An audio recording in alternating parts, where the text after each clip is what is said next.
नमस्कार दोस्तों, मैं अंकुर उपाध्याय स्वागत करता हूं आप सभी का आपके अपने YouTube channel share market analysis में। दोस्तों, जिस स्टॉक के बारे में मैं बात करने जा रहा हूं आप सभी के साथ, जब से इसका IPO आया तब से ही इस स्टॉक ने जो इसके शेयर होल्डर्स हैं उनकी वेल्थ को डिस्ट्रॉय करना स्टार्ट करा है। कोई भी ऐसा लेवल नहीं है जहां पे किसी ने खरीदा हो और उसे लॉस ना हुआ हो। इस स्टॉक की बात करें तो लाइफ टाइम लॉस पे ट्रेड कर रहा है। स्टॉक का नाम है पेटीएम, जैसा कि आप सभी ने स्क्रीन पे देख ही लिया होगा। इस स्टॉक में आज फ्रेश लोज लग गए हैं 452 रुपीज के, और अभी 2-3 दिन से कंटिन्यू कुछ ज्यादा बड़ी गिरावट हो रही है। कल आपने एक बड़ा क्रैक देखा, आज फिर से फॉलो इन गिरावट हो रही है। स्टॉक की बात करें 1.3 करोड़ शेयर्स ट्रेड हुए हैं आज इस स्टॉक में, और एवरेज वॉल्यूम 25 लाख शेयर्स के, यानी कि more than 6 time volumes trade हो गए हैं इस स्टॉक में। अभी तक 2:08 का समय हो रहा है। कुछ ऐसे ही स्टॉक के बारे में अभी इसके नेक्स्ट वीडियो जो मार्केट क्लोजिंग के बाद मेरी आएगी, 2 ऐसे स्टॉक शेयर करूंगा जहां लोगों की पूरी तरीके से वेल्थ खराब हो गई है। मैं आपको सिर्फ इतना कहूंगा कि ऐसे स्टॉक को प्लीज अवॉइड करें, दूर ही रहें तो ज्यादा और बेटर ऑप्शन है। काफी सारे लोगों के माइंड्स में इस तरीके की बातें आती हैं, यार 2000 वाला 1800 वाला 400 पे मिल रहा है, खरीदने का मौका है। तो ये वाली चीज बिल्कुल भी नहीं आनी चाहिए आपके दिमाग में। अगर आपको कंपनी समझ में नहीं आती तो आती है, प्रॉफिट समझ में आता है और आगे की ग्रोथ आपको कंपनी का बिजनेस विजिबल है तो फिर आप लें, अदरवाइज छोड़ दें। इस कंपनी की बात करें तो इसका आपको नहीं समझ में आएगा बिजनेस मॉडल, और कंपनी को खरीदने के पीछे लोगों का सिर्फ एक ही मेरे हिसाब से जो नॉर्मल मोटिव रहता है वो ये रहता है कि यार पेटीएम तो सब चला रहे हैं, पेटीएम कहाँ जाने वाला है, पेटीएम खत्म थोड़ी हो जाएगा। ये आपकी बात बिल्कुल ठीक है, पेटीएम खत्म नहीं होगा, लेकिन पेटीएम का शेयर आपकी वेल्थ खत्म करता चला जा रहा है। इस स्टॉक की बात करें तो यहाँ पे फ्रेश सेलिंग देखने को मिल रही है। स्टॉक में बड़ी गिरावट हुई थी, वन साइडेड स्टॉक 1800 रुपए से गिरते गिरते ये स्टॉक 500-550 तक आके खड़ा हो गया मार्च के महीने में। ये स्टॉक में नवंबर से स्टार्ट हुई गिरावट और मार्च तक स्टॉक में 1800 वाला 500-550 आ गया, कंटिन्यू गिरावट। उसके बाद स्टॉक ने एक रैली दी ऊपर में, और जहां पे स्टॉक 750 इनफैक्ट 800 रुपए तक ऊपर में गया, और फिर वहां पे कंसोलिडेट करके धीरे नीचे दोबारा फ्रेश गिरावट स्टार्ट हो रही है इस स्टॉक में। इस कंपनी के बारे में बात करें तो मैं अब आपको एक जो राय दे रहा हूं वो बहुत इंपॉर्टेंट है और ध्यान से सुनिएगा।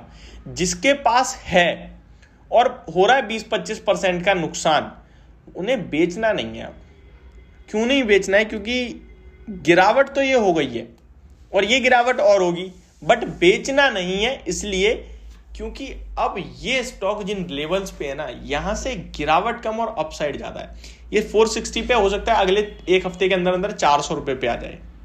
आपको बेचना नहीं है का मतलब ये नहीं है कि स्टॉक गिरेगा नहीं। बेचने नहीं है का मतलब ये कि अब आप सोच लो, ठीक है मैंने कर लिया लॉस, मेरी बिल्कुल गलत स्टॉक था जो मैंने चुना, लेकिन अब मैं इस पैसे को पूरा रिस्क पे लगा रहा हूं अपने। अगर आपको मोर देन 30% का लॉस है तो आपको 10-15% का है तो निकल जाओ। क्यों? क्योंकि अभी 10-15% तो स्टॉक और गिरेगा, 400 रुपए तक जा सकता है। फ्रेश सेलिंग आ रही है स्टॉक में, फ्रेश सेलिंग है। मैंने कल भी आपके साथ शेयर करी थी बात, 500 रुपए के भाव पे अराउंड, तब भी कहा था हाँ अगर आप 30-35% लॉस लेके बैठो तो अब आपको बेचना नहीं है, क्योंकि 400 रुपए जाए या फिर 420 जाए, स्टॉक गिरने के बाद सपोर्ट लेके जो बाउंस बैक देगा ना, वो बाउंस बैक मुझे लगता है स्टॉक में मिनिमम कुछ नहीं तो 550 रुपीज तक आएगा। फिर आप निकलें, हर एक उछाल निकलने के लिए होगा। यहां पे आपको क्या नहीं करना है वो ध्यान से सुनिए। पहला, बॉटम फिशिंग नहीं करनी। बॉटम फिशिंग मींस की एवरेज नहीं करना कि यार मैंने 600 पे खरीदा है, यहां थोड़े और ले लूंगा तो मेरा भाव 600 वाला 550 हो जाएगा बाइंग के लिए। ये गलती नहीं करनी है। आपका जितना पैसा फंस गया वो तो फंस गया, आप और फंसा रहे हो तो ये सबसे बड़ी गलती है। और बाजार में ये सबसे ज्यादा होता है कि भाई मेरे को ना पैसा इसी शेयर से कमाना है, बस और कोई शेयर नहीं चाहिए मुझे बाजार में, ये शेयर मेरे को लॉस दे रहा है इसी से कमाना है। ये मत करो। बहुत सारे स्टॉक है मार्केट में, बहुत क्वालिटी स्टॉक्स हैं।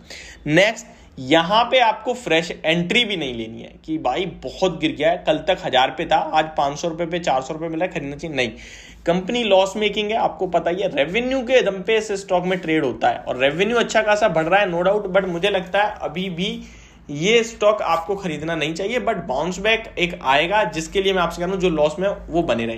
क्या फायदा आप फ्रेश एंट्री लो, बाउंस बैक आए, आपको प्रॉफिट हो जाए, आप बेच दो, फिर थोड़ा और बढ़े तो आपको लगे यार मैंने तो जल्दी बेच दिया, दोबारा खरीदो, वहां से करेक्शन हो जाए, आप फंस जाओ। ये सारी चीजें बाजार में होती हैं और आपको ना वो अपने आप खींचेगा। फिर शेयर, एक बार आपने पैसा बना लिया ना 10%, तो आपको उससे अच्छा शेयर नहीं लगेगा कोई बाजार में। फिर वो स्क्रीन पे हमेशा रहेगा आपकी, और जब स्क्रीन पे रहेगा तो जब भी चलेगा ना आपको लगेगा अरे अब तो ये वही 10% वाली चाल देने वाला है, और फिर आप खरीदोगे और आप आप फंसोगे। तो इससे अच्छा है ऐसे स्टॉक को अवॉइड ही करें। नहीं कमाना भाई मुझे तो उससे पैसा, मैं कहीं और कमा लूंगा, कम से कम मुझे ये तो होगा कि अगर गिर रहा है तो मेरा वापस उड़ जाएगा। तो ये सेफ्टी आपको मिलेगी अच्छे क्वालिटी स्टॉक में। बट मैं यहाँ पे आपको ये कहूँगा fresh entry, bottom fishing avoid करें। जिस पे है बड़ा नुकसान है वो कहीं ना कहीं अभी होल्ड कर सकता है एक बाउंस बैक पुल बैक के लिए। बाकी चार्ट्स बहुत खराब हो चुका है, डिस्ट्रॉय हो चुका है। अब कितनी गिरावट होगी पता नहीं, क्योंकि पहले 1800 रुपये से गिर रहा था तो 550 रह गया था स्टॉक। तो ये अभी भाई फ्रेश सेलिंग जो आपके लिए आई है 630 रुपये से, 630 से 460 तो रह गया है स्टॉक। अभी कितना लंबा और जाएगा नहीं समझ में आएगा। इसीलिए ज़्यादा दिमाग ना लड़ाएं, बॉटम फिशिंग फ्रेश एंट्री ना लें। जिस पे है वो थोड़ा सा सबर रखे, बस मैं ये कहूँगा। तो ये मेरी वीडियो होप आपको समझ और पसंद दोनों आई होगी। Thank you so much for watching this video. Have a great day guys.